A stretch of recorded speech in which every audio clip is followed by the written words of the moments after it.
await the decision of the French government kung magagrant yung kanyang asylum. It is now incumbent upon this administration to oppose the application for asylum.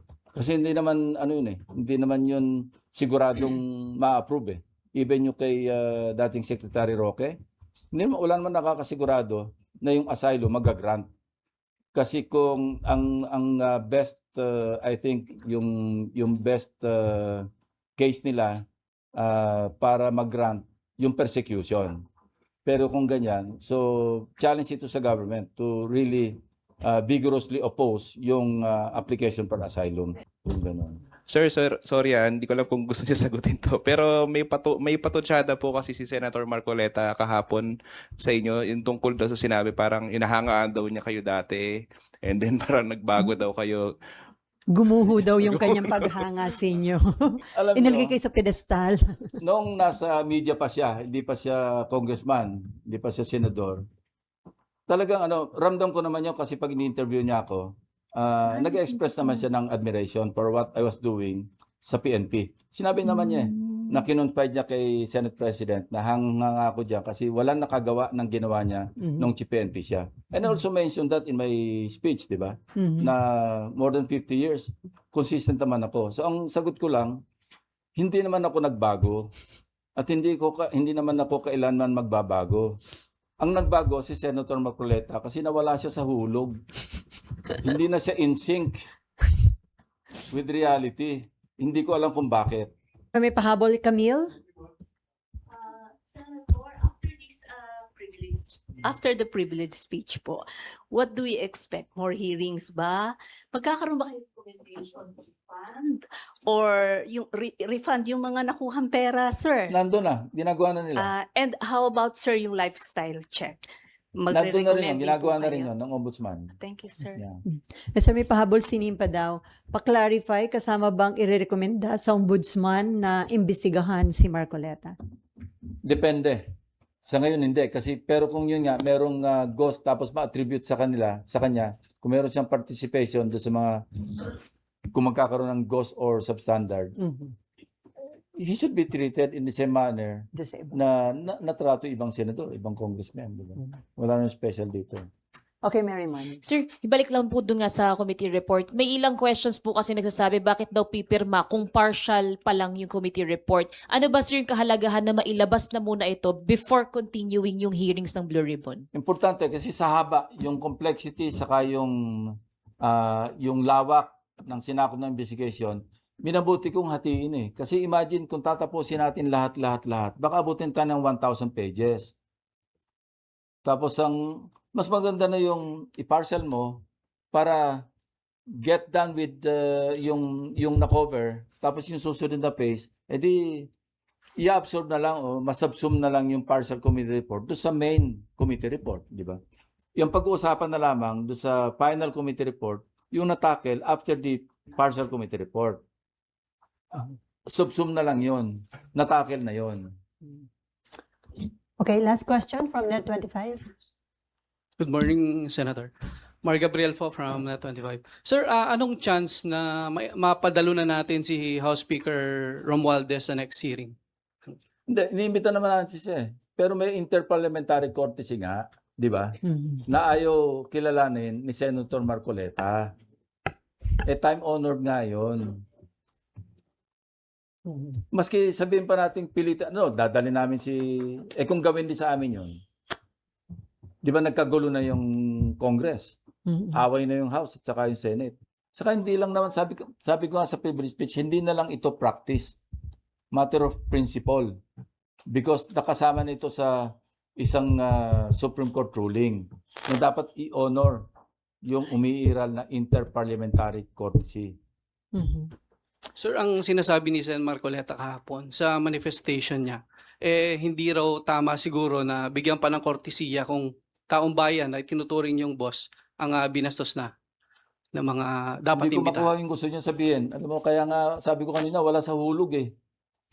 Hindi ko makita yung katwiran niya. Sinabi na nga merong time-honored tradition na mulat sa pool na nag-open yung Congress, naandyan na yan. Bakit natin sasalungatin yun?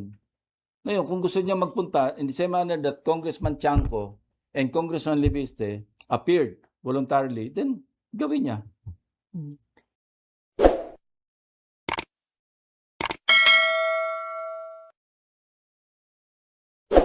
Guest for today, nag-deliver ho siya ng kanyang chairman sa progress report kahapon tungkol doon sa findings ng Blue Ribbon Committee sa ginawang series of investigation sa flood control anomalies.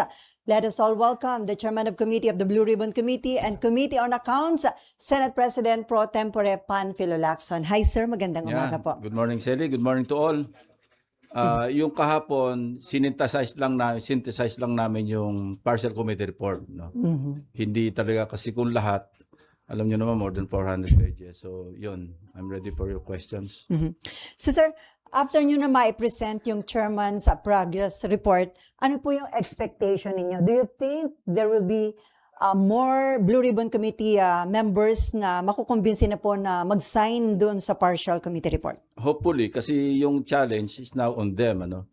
If they want to interpolate me, if they want to amend or introduce amendments, if they want to modify, or even if they want not to adopt the partial committee report, then they should sign and get on with it. Ano? Hindi pwedeng nakabitin forever.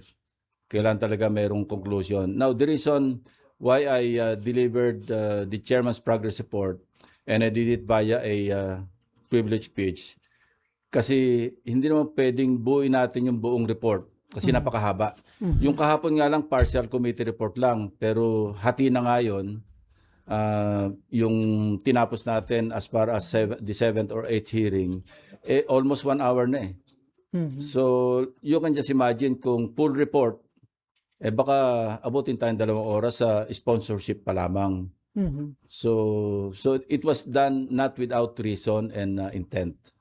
So once you gathered enough signature, immediately sir, i-report out nyo na ito sa plenary? Yes, hindi na yung ganitong parang synopsis or synthesis, kundi yung full content doong partial committee report. Para na sa ganon, maging mas productive at saka mas exhaustive yung deliberation, yung interpellation. So we can decide once and for all, at least the majority members of the Senate, not just the committee members, kung ano yung portions na i-adapt, kung ano yung portions na i-delete, or i-adapt or i-delete altogether. Pero sir, yung pinaka-highlights ng partial committee report, halos nabanggit na po yun doon sa chairman's progress report Yes, kahapon. yun yung mga distinct parts from the original. No? Pinili talaga namin yung hindi maapektuhan yung wholeness ng partial committee report. Kaya mga highlights yun. Particularly, kaya sabi ko nga, di ba, reform and referral package. Kasi kasama doon yung mga list of possible legislative proposals, like strengthening the ombudsman and the DOJ. Sa ombudsman, kasi ako coming from my previous life as sa law enforcement or as a law enforcement officer, hindi lamang yung parang preventive or yung parang remedial, kundi kailangan meron din punitive na aspect. In so doing, kung may punitive, it will serve as a lesson or warning to the others who may have the capacity or potential to commit the same crimes or the same misdemeanors. So sir, i-copy furnace nyo na ba yung ombudsman at DOJ o nag-request na ba sila ng copy? That is the next move.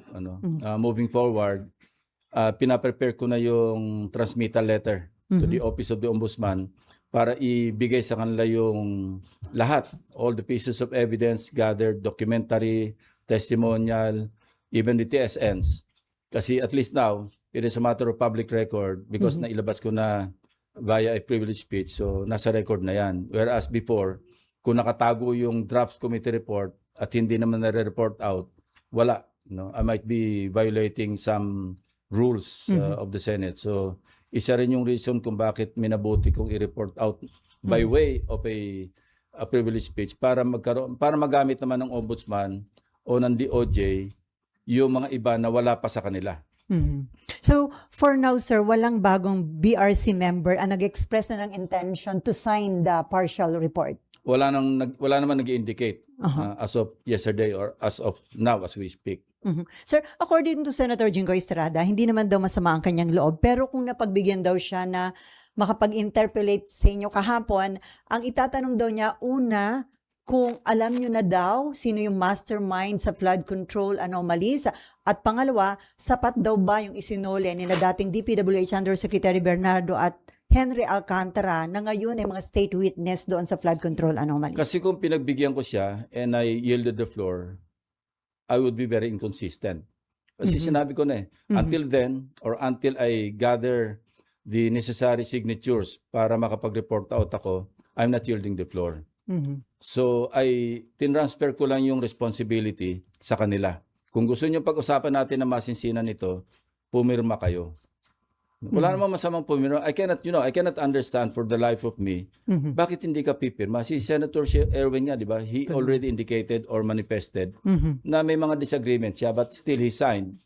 Para lang mapag-usapan, para kung ano yung hindi siya nag-agree, may introduce na as amendments or i-discuss namin by way of interpellation. So, ganun dapat. So, kaya hindi ko maintindihan, pwede ka rin naman magpirma na hindi ka sang-ayon, altogether, di-dissent ka, at least pumirma ka. So talagang mahirap maintindihan. Except for one possible reason, at ito in-indicate naman, sinabi naman ni Senate President, kasi noong sinabi niyang tutulungan na lang kita na mag-gather ng signature. So he called, I think he called some of them. And at least one member of the majority was, candid enough to admit to him na pasensya ng SP kasi may nakiusap sa akin taga-minority. So I can just surmise, based on that response, na posible rin. I'm not passing judgment on any senator for that matter, particularly members of the majority bloc. Pero possibly, baka meron din nakikiusap na para hindi ma-report out. Kasi yung nangyari sa mga pagdinig, medyo, maski pa paano, may effects sa kanila, di ba? At least yung mga na-mention. So kung i-report out pa ito at mame-mention na naman, yun lang ang iniisip ko. Kaya possible na, hindi lang possible, talaga may nakiusap at least one from the minority, nakiusap sa at least sa isa sa majority na kung pwedeng wag magpirma. Before Mayan and Daniel, so sir, would you like to address yung sana itatanong sa inyo ni Senator Jingoy? Alam niyo na ba yung mastermind at sapat na yung isinole? Sinagot ko naman siya nung meron kaming tete-a-tete doon sa sidelines, di ba? Nung tinabihan niya ako. Sabi ko, hindi mo naman mapipinpoint ang nag-iisang mastermind sa buong, the whole caboodle, Dahil, well, sabihin natin merong mastermind sa isang lugar. Kasi ang tinaki lang naman natin, sinabi ko, microcosm, representative samples of the extent of corruption sa flood control projects like Bulacan First District Engineering Office at saka yung Oriental Mindoro. Now we intend, and as we are now gathered here, tuloy naman yung mga teams na sabi ko mag-extend kayo hanggang Visayas and Mindanao para lang makita natin how widespread yung corruption pagdating sa flood control projects. Ang next way forward also is to scrutinize yung mga, di ba pinakita rin namin, scroll namin yung mga letters from different lawmakers, congressmen and senators requesting for allocables. Kasi ang isa sa recommendation namin, alisin na natin yung allocables, alisin natin yung leadership fund altogether, saka insertions. Mag-stick na lang tayo sa mandate talaga ng lawmaker or legislator na mag-legislate, hindi yung mag-insert ka only for the purpose of or the intent of implementing it para makakuha ng kickback. So isa yon. So but we will zero in on allocables that were given due course by the DPWH, pinagbigyan. Tapos further we'll zero in on the projects na pinagbigyan na merong defects, substandard. Hindi naman yung altogether, lahat ng allocables, because at that time, or even up to now, hindi naman talaga illegal yung allocables. Although I personally believe, it's not proper. It's not appropriate for legislators na magre-request ka sa agency for what? Well, probably they'll say, para sa constituents. Pero saan ang galing ang pag-aaral niyan? Kaya gusto ko, di ba, magkaroon ng horizontal and vertical convergence. Meaning, may coordination ko sa local government units na nangangailangan. Tapos naka-coordinate ka rin sa mga agencies na mag-i-implement. Mhm. Pero kung parang whimsically, mag-request ka ng allocables, thinking na yung contractor mo yung mag-implement, that's wrong. Mhm. So yun ang way forward na zero in hanggang ma-determine natin how many projects among those allocables as requested and given due course yung na-implement at naging ghost project or substandard. Mhm. Nandun ang mali, nandun ang napakamali. Mhm. So, meron kaming mga in-inspection na suspectedly may defects in project. Mhm. So, Sir, yung tanong na kung enough na ba yung sinole ni na state witness sa Bernardo and Alcantara? Is it, kayo this ba ang pwede only my own mag-determine? opinion based on my dealings with Yusek Bernardo Mhm. and based on what I know do sa extent ng kanilang participation, I don't think enough. Kasi lumabas na naman na si Yusek Bernardo, di ba, nag-commit siya ng 1 billion ba? Mhm. And 1 si billion. Henry Alcantara, I think 200, 300 million. I don't think those, yung restitution na yon enough. Mhm. As far as I know, no, na naging participation nila do sa flood control anomaly. Who will determine ba, sir, kung enough na yun? Ano yon? Yung korte? I think that's covered by a MOA between the state witness willing to restitute Mhm. and the DOJ, yung kanilang witness protection program. Mhm. So sila yung nag-aral doon. Pero sabi ko nga, kung ako yung masusunod, it's way below what should have been restituted or offered to be restituted. Okay. Mayan and then Danielle. Sir, balikan ko lang yung tungkol sa mga ayaw pumirma sa committee report ninyo. Sabi nyo yung isa, candid enough to say na, kasi may nakikiusap. Sir, katanggap-tanggap ba yan na gano'n na lang, pag makiusap, hindi na lang pipirmahan yung isang legitimate document naman, sir, ng Senado? Human factor. And I understand. Sabi ko nga, while I disagree, naintindihan ko yung kanilang mga rason, whatever reasons they have, for not signing. Kasi lahat naman tayo, di ba? Merong human element within us. Hindi lahat ng tao napaka-rigid. Meron talagang flexibility somewhere. So, yun. While, sabi ko nga, hindi katanggap-tanggap, pero dapat intindihin natin. Kasi alam niyo naman sa Senate, matagal yung pagsasama. Maski pa paano yung human element, yung human factor, yung human relations, papasok at papasok. Sir, nasabi nyo na kanina na possibly because dahil may mga maapektuhang pangalan na taga-minority. Pero sir, yung nasa recommendation nyo, for ano lang naman, di ba? Preliminary investigation lang Yeah. naman. What Ano is yan? so bad about it, sir? Wala. Kasi sabi ko, hindi naman ito hatol, hindi naman ito final judgment. Katunayan, between February 11 and now until yesterday, may mga nag-develop na nga eh. Hinalimbawa ko nga si Senator Jinggoy, di ba? Dahil merong mga projects na attributed sa kanila, yung worth 355 million pesos. Tapos sinupi na, I think, sinumon ng ombudsman yung ating LBRMO. Hindi nila makita yung direct link do sa insertion ng proponent, si Senator Jinggoy. So, in fairness to him, minensyon ko yung kahapon.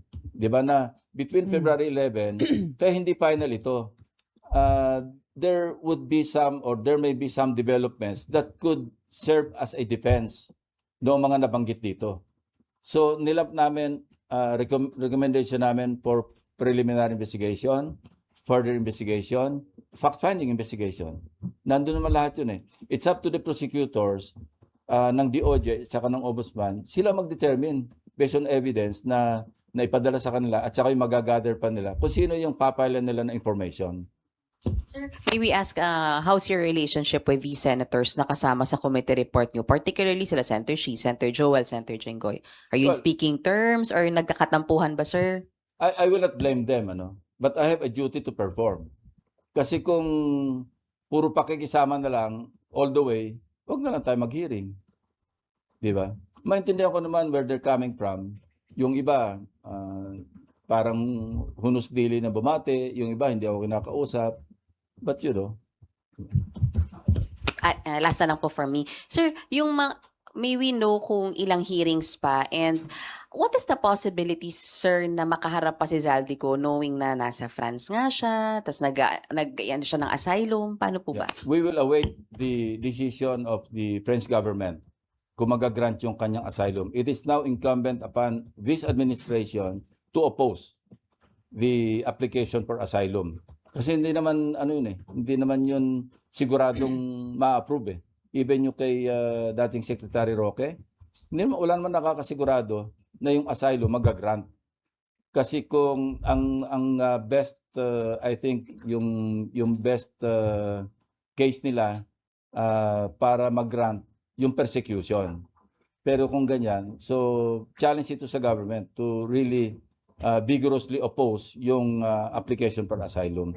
And if and when he is returned to the country, doon ko plano na i-confront siya doon sa mga Marines. Kasi after all, kung yung 18 Marines ang papatawag natin, nanggagaling lang naman yung sinasabi nila kay Saldico eh.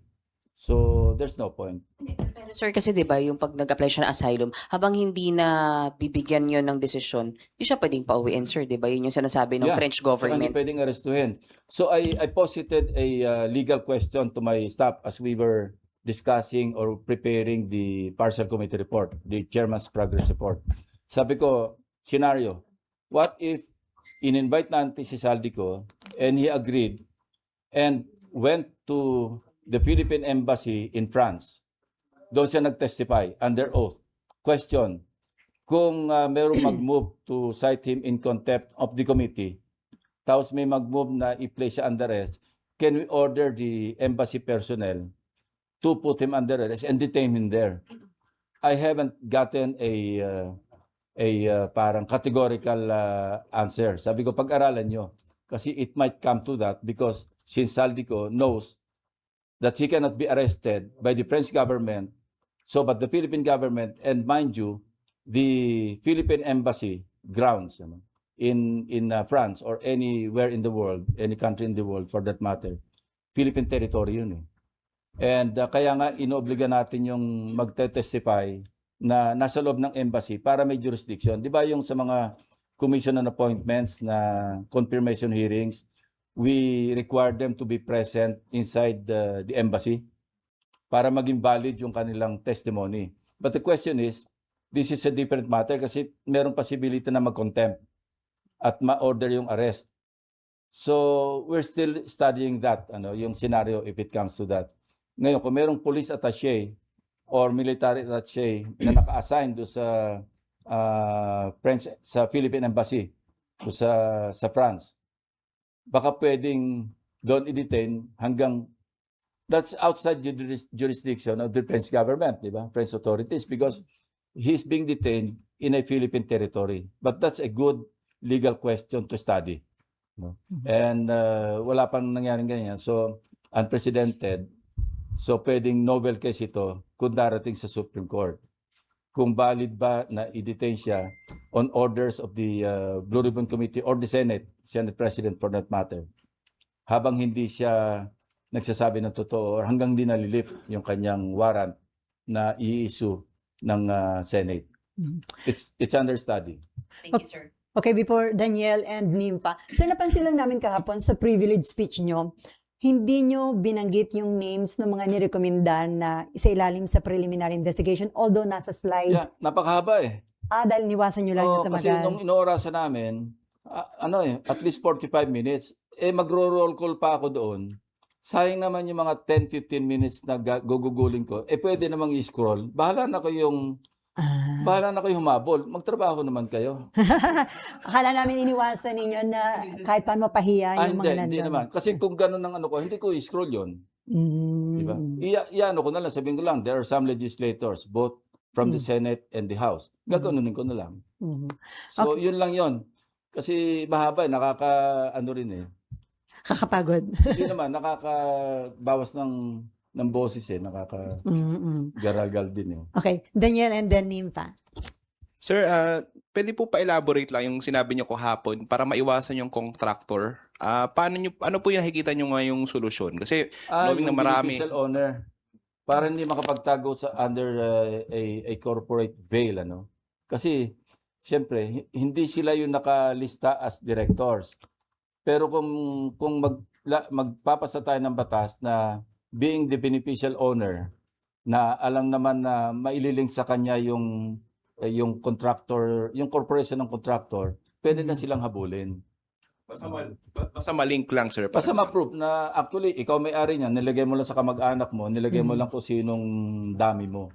Yung ganun. Sir, sorry hindi ko alam kung gusto niyo sagutin to. Pero may patutsada po kasi si Senator Marcoleta kahapon sa inyo, yung tungkol daw sa sinabi, parang inahangaan daw niya kayo dati. And then parang nagbago daw kayo. Gumuho daw yung kanyang paghanga sa inyo. Alam Inilagay nyo, kayo sa pedestal.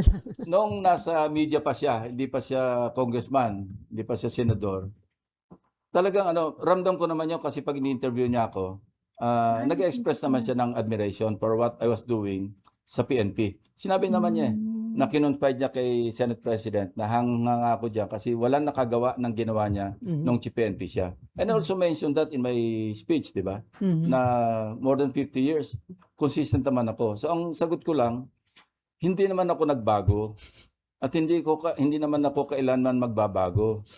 Ang nagbago si Senator Marcoleta kasi nawala siya sa hulog. Hindi na siya in sync with reality. Hindi ko alam kung bakit. Kasi alam naman natin, di ba, sa balik-taktakan, parang wala sa katwiran madalas. Sinabi ko na nga na until then, until I gather the necessary or the majority signatures, I'm not yielding the floor.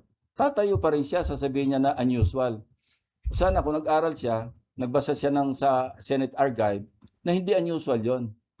That's one of the usual occurrences sa Senate na any senator may not grant to be interpellated. Di ba nga minention si Senator Miriam, sponsorship speech, not even a privilege speech. Nag-co-sponsor siya sa reproductive health. Andito rin ako noon But she refused to be interpellated. Yun ang medyo unusual, may she rest in peace. Pero nag-sponsor ka, at least man lang, ma-interpellate ka. Pero that's still, bottom line, that's her right not to be interpellated. So what more a privilege speech? At saka sa akin naman, hindi naman absolute na ayoko magpa-interpellate. Gusto ko lang, mag-share tayo ng responsibility. Magpirma kayo, di-interpellate niyo ako till the kingdom come. Pero so nagsimula ba na maging kontra fellow niyo si Marcoleta nung palitan niyo siya as Blue Ribbon Committee Chairman? Simula nung kami, yun ang pinag-ugatan ng pagiging BFF namin dalawa. Parang, ewan ko lang sa akin lang ito, parang hindi niya matanggap na napalitan siyang Blue Ribbon. Kasi alam nyo, nung nagpo-form kami sana, nasa minority kami noon, kami 5. Senator Soto, Senator Lawrence, Senator Mix, Senator Risa, and ako. Tawagan namin sarili namin sa Munti Pangarap, Mythical 5. Kami minority. But of course, before the session opened, yung 20th Congress, siyempre, kinakausap namin yung mga ibang pwede naming ma-recruit para pag open ng session, si SP Soto, yung maging Senate President. One of them, si Senator Marcoleta. Dalawa lang yung kanyang parang non-negotiable. Blue Ribbon and Justice. Sabi namin, go. Okay. Kung makukuha ni Senate President, that's yours. Kaya ko lang naman ako sabihin natin na nag-speculate na ba kayo ng sama ng loob niya. Kasi 2 hearings lang, napalitan na siya. So, yun. Sana maging BFF uli kami na totoong BFF. Okay. Sir, There's always a proper time for that. Sir, may patanong lang si Mab po. Meron daw sulat kamay ni late Undersecretary Cabral na nag-allocate siya ng 500 million pesos na mga projects daw kay Senator Marcoleta. Bibigay raw ito sa ombudsman. May iba pa ba raw bang evidence versus... Actually, meron pa. Kasi sabi ko nga, yung request for allocables, although sa tingin ko, hindi proper, pero hindi naman illegal. Kasi dati naman pinapractice. Pero yung pinagbigyan, given due course, yung mga request, maski hindi lahat, again, hindi pa rin illegal yon. Pinagbigyan ng DPWH. Pero yung binigyan ka ng items, tapos sinabstandard ng contractor mo, ginos project ng contractor mo, doon may problema. So yun ang hihimay namin. So di ba there's this story, mind you, na when he was chairman of the Commission on Appointments Committee on Public Works and Highways. Mhm. Siya kasi nag-confirm kay Secretary Bonoan. And I heard this from other congressmen who were then members of the CA and until now, Mhm. members pa rin ng CA. Nung nilabas ko yung merong isang congressman na nambukol sa mga kapwa nila congressmen, actually lumapit sila sa akin nung may CA kami. Mhm. They're egging me. Tuloy nyo yan, Senator. Mhm. Kasi kami yung mga nabukulan. Oh. So, nabukulan sila I will ni... not mention any name, pero yun ang sinabi nila. Pero saan anong bukol yung BFF mo? Meaning, no, I'm not Okay. wag nyo na akong dalhin doon. Basta Okay, sir. ito yung facts, as narrated to me by some congressmen, Mhm. na dahil kino-confirm yung DPWH secretary, bigyan nyo kami ng projects. At hindi lang ako, kasi marami kami rito, 12 kami rito sa panel ng CA. CA. Actually, 1.5 billion daw yung hinihingi. 500 lang yung binigay. Mhm. Tapos nakanganga yung mga ibang kasama sa CA kasi wala naman nakuhang project. So sir, may mga documents tungkol doon? Hindi, I'm not, ang sabi ko nga, titingnan natin baka mayroong mga substandard at sa ghost do sa mga items, sa mga projects na pinagbigyan, na implement. Doon tayo pagpo-focus. Kasi sabi ko nga, yung allocable, nasa recommendation pa lang ng committee yon na i-abolish na natin yung allocables. Kasi ito yung dating pork barrel na renamed, rebranded. Diba? Sa halip na pork, naging leadership fund, naging allocables, naging insertions. Yung insertions, matagal nang ginagawa. Yun na rin yung pork barrel. So, yun ang dapat ma-abolish. So, para lang meron tayong way papunta doon sa direksyon na maalis yun, kailang magkaroon din tayo ng sample kung bakit masama ang allocables. Mhm. So sa mga CA members na nanghihingi ng project doon sa DPWH Secretary, mga kongresista lang po. Yun ang information. No? Also coming from them. Mhm. Okay, Daniel, meron ka pa? Okay, Nympha. Sir, binanggit nyo kahapon at kanina rin, ipopursue ninyo yung tungkol sa mga allocables and may nag-gather kayong papers from DPWH. So, Meron. Pati kay dating Undersecretary Cabral. Aha. Kasi at that time, nung lumabas na yung parang na-involve na implicate si dating Undersecretary Cabral, she sent word, no? Nagkaroon ng feelers, overture, na gusto makipag-usap. So, nung una, lawyer niya lang muna nakausap namin. But as parang pareho nung kay Bernardo, yung unang usap namin, denial, aamin ng konti. So, galing na ako doon kay Yusek Bernardo na merong inamin pero bitin na bitin. Sabi ko sa lawyer, mag-uusap muna kayo ni Yusek. Pag medyo buo na yung loob niya, to tell all, kasi back and forth yun eh. Yung kay Yusek Bernardo, inabot kami ng 4 na meetings before he finally caved in, so to speak, and tell the whole truth. Marami kaming bulahan muna bago umabot to sa, sige, lahat po sasabihin ko na. So, having that experience, ayoko na maulit yung kay Yusek Cabral kasi alam ko saan patungo eh. Kasi ganun din ang pinagsimula namin ni Undersecretary Bernardo. Ang unang diga niya nga sa akin, Senator, hindi kami magkakilala first time kami nag-meet. Meron lang nag-mediate para nag-ano sa akin na gusto makipag-usap. Sabi ko, go ahead. Ang unang sinabi niya, ako, Senator, hindi ako nagmamalinis. Kasi siyempre, pag birthday ko, pag Christmas, nare-regaluhan ako ng 100 million. Di ba parang bigay, pero parang bitin. Kasi, can you imagine a birthday gift na 100 million cash? Mukhang that tells you something or that tells you a lot. Yung kay Yusek Cabral, halos ganun din ang umpisa. So sabi ko, kausapin mo ng mabuti at pagkabuo na yung loob niya, mag-usap tayo, isama mo siya. But unfortunately, hindi na kami umabot doon. Kasi nga, di ba? Opo. So sir, yung documents po pertaining to allocables ay, Meron kami. opo, ano yun sir? Handwritten or? Merong handwritten. Yung pinakita rin doon sa in-scroll, di ba? Na malinaw naman care of eh. If you were able to catch that, di ba? So yun po yung ititrace, sir, kung nabigyan yung pondo na yon at kung Hindi. ghost or...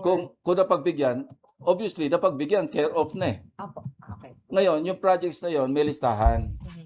Gusto naming malaman, baka mayroong ghost doon. Yun ang mali, yun ang illegal, yun ang criminal. So, sir, senators and congressmen po ito. Yeah, both. Marami. Marami yun. Meron ng isang legislator, ganyan kakapal yung kanyang request eh. Mhm. Kaya lang, di ba, nagkataon lang, ewan ko ba, itong mga staff ko, bakit yung iba malabo, yung iba malinaw. So ito po yung ididig further. Ito yung we'll look into it further, no? Na kung merong mali. Sabi ko nga, zero in, zero in. Kasi kung allocable per se, hindi naman illegal, hindi naman criminal kasi practice nga eh. And then, sir, balikan ko lang po yung sa mastermind. Meron po ba kaya nga talagang mastermind dun sa flood control scam o kanya-kanyang I lakad po think ito? bawat region or bawat district engineer, merong mastermind. Pero yung... Like for example, di ba testimony ni Henry Alcantara, sa Bulacan First District Engineering Office pa lang, ang nai-allocate ni Saldico, 35 billion. Kaya nga nakiusap siya, hanap po kami dyan sa karating probinsya, yung ibang mga DEOs, kasi baka ma-obvious na tayo na lumolobo na dyan sa Bulacan. So yun, so sino mastermind doon? So, ibig sabihin, sir, mastermind sa Walang bawat overall baluarte, overall I don't think there's an overall mastermind kasi nga 'di ba ano to eh driven by greed. Saka sabi ko nga 'di ba parasitic eh. Para bang walang tigil na ng but merong organized na grupo pero within a certain agency, within a certain district engineering office like the Bulacan. 'Yun talaga sindikato 'yun. Kasi meron, sir, as we know, merong gustong antumbukin, sir, yung former speaker hanggang kay presidente, yun ang gustong Well, if they tumbukin. have the evidence, present nila. Magdala sila magtrabaho rin sila na maghanap sila ng ebidensya kung sinong gusto nilang tumbukin. Ako wala akong gustong tumbukin. Dumarating sa akin yung mga nagre-report. Siyempre, papatulan ko yung kung merong sense. Kung wala naman, ini-ignore ko na lang eh. Ang dami nga mga sumusulat sa amin eh. Nagre-report. Pero makatotohanan ba? Is it worth our time, our effort? Kung hindi, but we spend time verifying or validating. Kung wala namang silbi, ba't sasayang mo yung oras ng komite? Apo. And then, sir, isa na lang. Sir, yung tatlong kasamahan po ninyo, tatlong incumbent senators recommended for further investigation for possible cases. Hiningan po ba sila, sir, ng comment or are you encouraging them, giving them a chance para sumagot din, para sa possibility na Yeah. mabago pa yung recommendation? Of course. Kung nagpirma lang sila, that's their platform to defend themselves.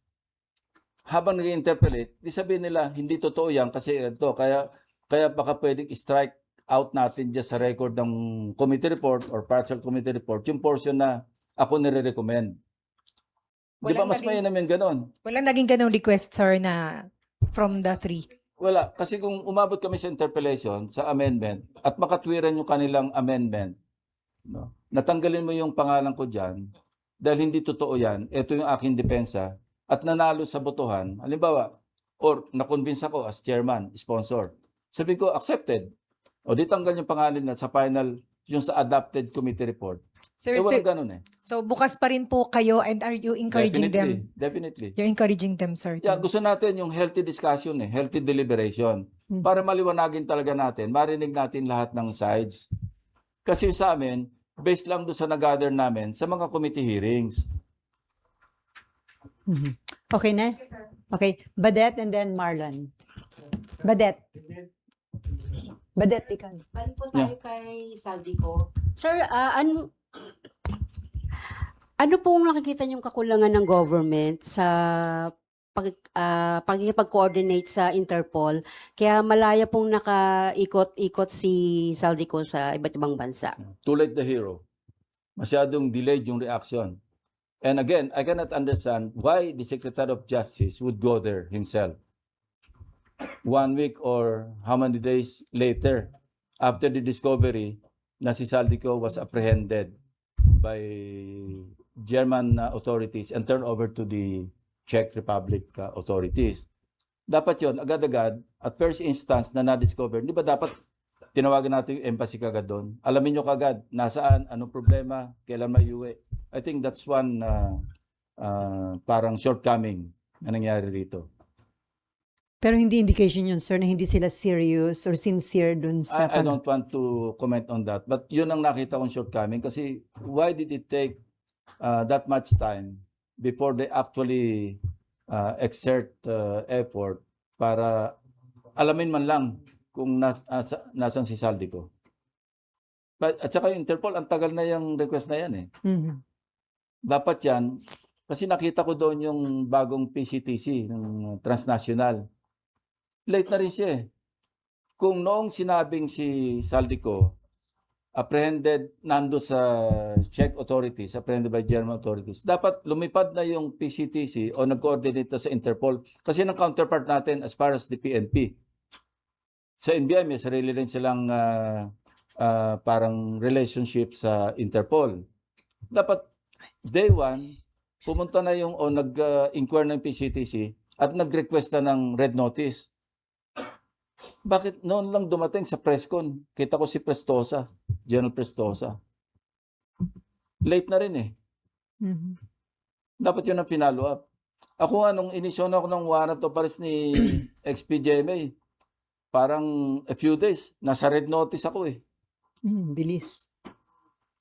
Kaya lang, di na akong nahuli. Mas mabilis. Mas mabilis sila sa akin. At least yung panahon na yun. Mhm. Kaya na mabilisan na ganun. Kasi nandyan lang yung headquarters ng Interpol sa Lyon, sa France. Nandun eh. Mhm. May Pilipino pa nga tayong nandun eh. Na nasa Interpol eh. Ano ba yung, even before he was apprehended, dapat meron na tayong coordination directly with the Interpol. Ito yung voluminous documents na kailangan namin si Saldico to answer for certain crimes. Ewan ko, why they did not do that. Ano? Sir, hindi naman kaya deliberately mabagal. Hindi ko alam, basta't mabagal. Mhm. Hindi natin masabi kung deliberate, sir. Yes, sabi ko alam, basta't mabagal. Hindi natin alam kung deliberate o hindi. Okay. Okay ka na ba, Ded? Marlon and Merrimon. Sir, yung may binabanggit kayo kanina na tingin nyo masyadong mababa yung kung ano yung ipinangako ni Alcantara at saka ni Yusek Bernardo Yeah. ibalik. Tingin nyo sir, mga magkano dapat for you maging acceptable? Hindi ko ma-second guess kung ano yung amount mismo, pero yung as reported, kasi alam naman rin natin yung kung magkano yung pinangako nilang restitute. Ano? Yung 1 billion kay Bernardo, maliit yun. Yung 200 o 300 kay Alcantara, maliit yun. And should the DOJ set a deadline for them to Well, return the money? Alam mo, mahirap namang pangunahan natin kasi sila yung nag-negotiate. DOJ did their own due diligence. Mhm. Baka yun ang findings nila. Sa akin, sarili ko lang yon. Based on my, dealings with Bernardo and Alcantara. Particularly Yusek Bernardo. Basta sa akin lang, in my own judgment, I may be wrong, I may be correct. Sa tingin ko, maliit. Sir, last week sir na-interview si former Governor Chavit Singson and he was saying na tinuturo niya po kayo na alam nyo kung sino yung mastermind. I'm not Superman. oh. Asa lang ako Ba sa niya? mga resource persons. Hindi ko alam kung sino mastermind. No? I think that's speculative. Mhm. And then he was saying na kapag hindi siya inimbitahan ng Blue Ribbon, ibig sabihin may pinagtatakpan. Well, that's what his can you say? opinion.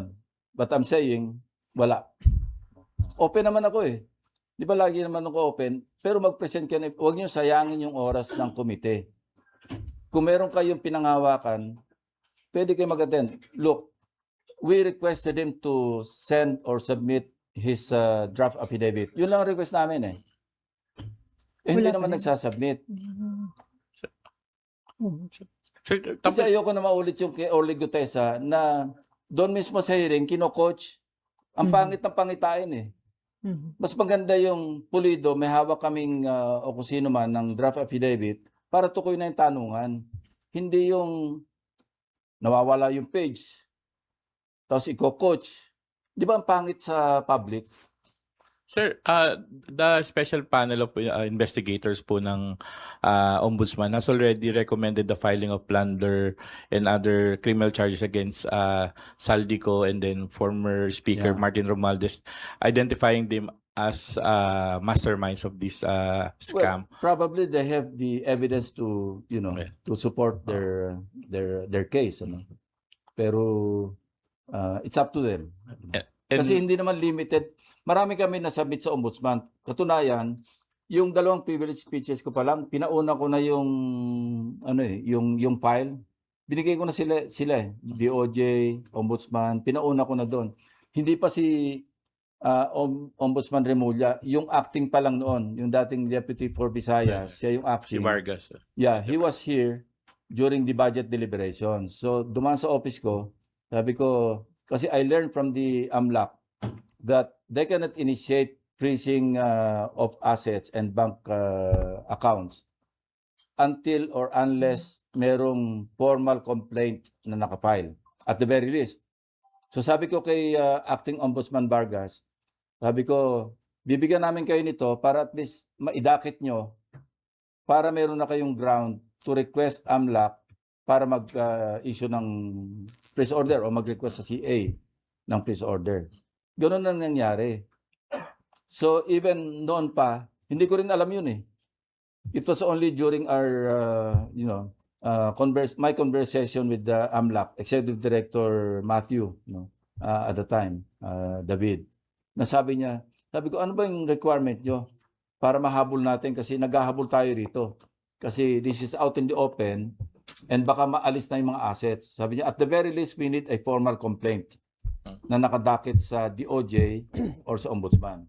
So knowing that, ako yung nag-initiate pa nga kay Acting Ombudsman Vargas, eto yung file, idakit nyo na kung pwede. Sabi niya, bukas na bukas idadakit ko ito. At saka, isa daw po sa ginamit nila yung testimony ni Gotesa and then yung sinasabing 18 former Marine Sabi ko, personnel. that's our call. Ano? But That's our call. should this settle the concerns, questions regarding the credibility of those people? Well, sa akin, yung 18 Marines, ex-Marines, sinabi ko na ito, 805 billion pesos. Parang physically impossible na ma-deliver mo in such a short period of time. Computation nga, di ba, 5 years. Now, kung merong ibang computation o meron silang alam na iba at sinama nila yun, that's their call. Kasi after all, sila yung magdidetermine ng probable cause. Hindi naman yung Senate ang magdidetermine ng probable cause eh. Yung sa amin, recommendatory kami kung sino yung pwedeng mag-undergo ng preliminary investigation, kung sino yung pwedeng i-further investigation o i-fact finding, yun na sa amin. Hindi naman kami prosecutor eh. Mas alam nila yung trabaho ng prosecutor. Thank you, sir. Okay, before Merrimon, sir, ano yung possibility na bago mag-adjourn si NIJE, magkaroon ng another hearing ang Blue Ribbon Committee? Big possibility kasi nga sa ibang lugar Visayas, Mindanao, kung merong mga ma-discover doon na mga ghost pa rin o kaya substandard, we will pursue para lang may pakita natin na hindi lang limited sa Luzon yung ghost projects at saka yung substandard. Tapos yun nga, yung para makita natin na pati yung mga issue ng mga allocables na uwi rin sa mga ghost at saka substandard. So sir, kahit wala pang enough signature yung partial report, pwede nang mag-resume ang session? Yes, we can. Depende sa, sabi ko nga, di ba? Once ay mailabas ko na rin to, kahit through a privilege speech, we can resume the hearings. Okay, Merrimon. Sir Merrimon Reyes from One Yeah. News 1 PH po. Sir, yung sa partial committee report, balikan ko lang po. So kulang pa po ng 2 signatures. Tapos nabanggit nyo, more likely meron from the minority na nagsabi sa majority na wag munang pumirma. Do you think ito po ba ay pwedeng magresulta to another Senate leadership shake-up? Meron po bang senador sa inyong lumapit na nagsabing, di mo na ako pipirma kasi baka natatakot akong magkagulo-gulo ulit yung liderato? Wala namang nagsabi ng ganon. Pero you could be right. Baka iba nag-aalanganin din. Baka magkaroon ng kanya-kanyang dahilan. Sabi ko nga, I also understand whatever reasons. Whatever reasons, kanila yon, unless proven otherwise, valid yung reason nila. Pero sir, kung mauwi po ba doon, do you think kayang kunin yung numbers para magka-changes against the Senate leadership? Well, sa akin, kung mangyari yon, di balik ako sa fifth floor. Sinabi ko ng staff ko eh. Ready kayo mag-pack up, balik tayo sa fifth floor. From sixth floor. Galing naman tayo talaga sa fifth floor. Oh. Siksikan ulit tayo doon. Sanay Okay na. naman kami. Sanay minority, majority. Pareho naman sweldo eh. Ingmar and then Mean? Oh, Mean before Ingmar. Sino ba? Actually, natanong na sir yung kung kailan na po bang possible date for the next meeting? Wala pa. We're still, consolidating lahat ng documents. Parang hindi na-cover sa first 8 hearings.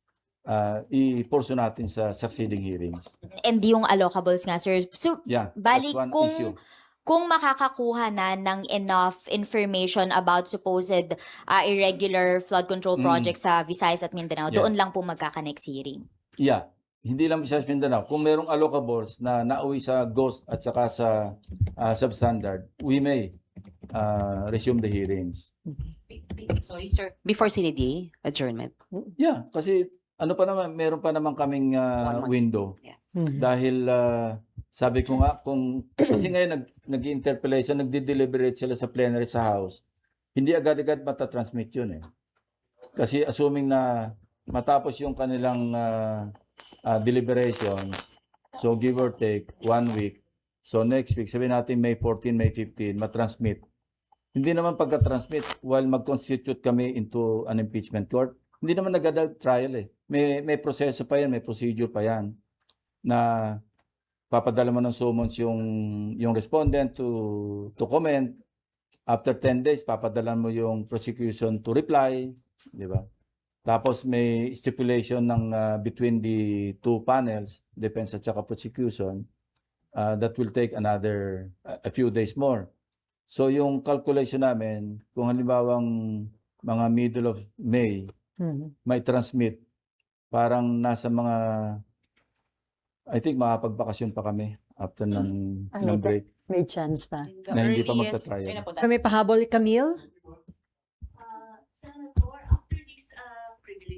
after the privilege speech po, what do we expect? More hearings ba? Magkakaroon ba kayo ng recommendation refund?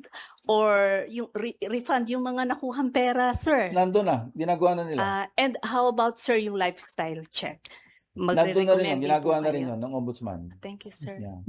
Sir, may pahabol sinimpa daw. Pa-clarify, kasama bang irerekomenda sa ombudsman na imbestigahan si Marcoleta? Depende.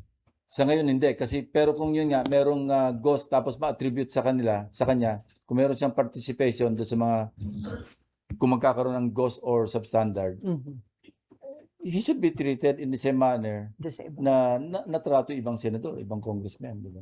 Wala nang special dito. Okay, Merriman. Sir, ibalik lang po dun nga sa committee report. May ilang questions po kasi nagsasabi bakit daw pipirma kung partial pa lang yung committee report. Ano ba sir yung kahalagahan na mailabas na muna ito before continuing yung hearings ng Blue Ribbon? Importante kasi sa haba, yung complexity saka yung lawak ng sinakop ng investigation, minabuti kong hatiin eh. Kasi imagine kung tatapusin natin lahat, baka abutin tayo ng 1,000 pages.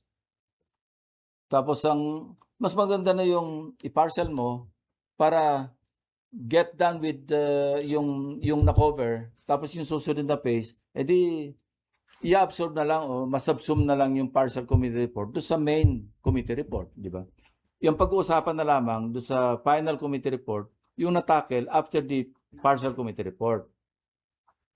Subsum na lang yun. Natakel na yun. Okay, last question from Net25. Good morning, Senator.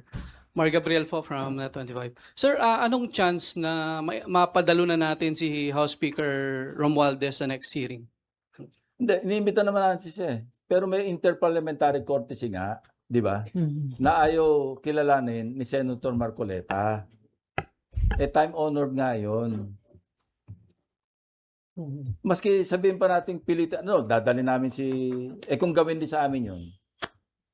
Di ba nagkagulo na yung Congress? Away na yung House at saka yung Senate. Saka hindi lang naman, sabi ko nga sa privilege speech, hindi na lang ito practice. Matter of principle. Because nakasama nito sa isang Supreme Court ruling na dapat i-honor yung umiiral na interparliamentary courtesy. Mhm. Sir, ang sinasabi ni Sen. Marcoleta kahapon sa manifestation niya, hindi raw tama siguro na bigyan pa ng kortesiya kung taong bayan ay tinuturing yung boss ang binastos na ng mga dapat Hindi ko imbitahan. makuha yung gusto niya sabihin. Alam mo, kaya nga sabi ko kanina, wala sa hulog eh. Hindi ko makita yung katwiran niya. Sinabi na nga merong time-honored tradition na mulat sa pool na nag-open yung Congress, na andyan na yan. Bakit natin sasalungatin yun? Ngayon, kung gusto niya magpunta, in the same manner that Congressman Chanco and Congressman Libiste appeared voluntarily, then gawin niya.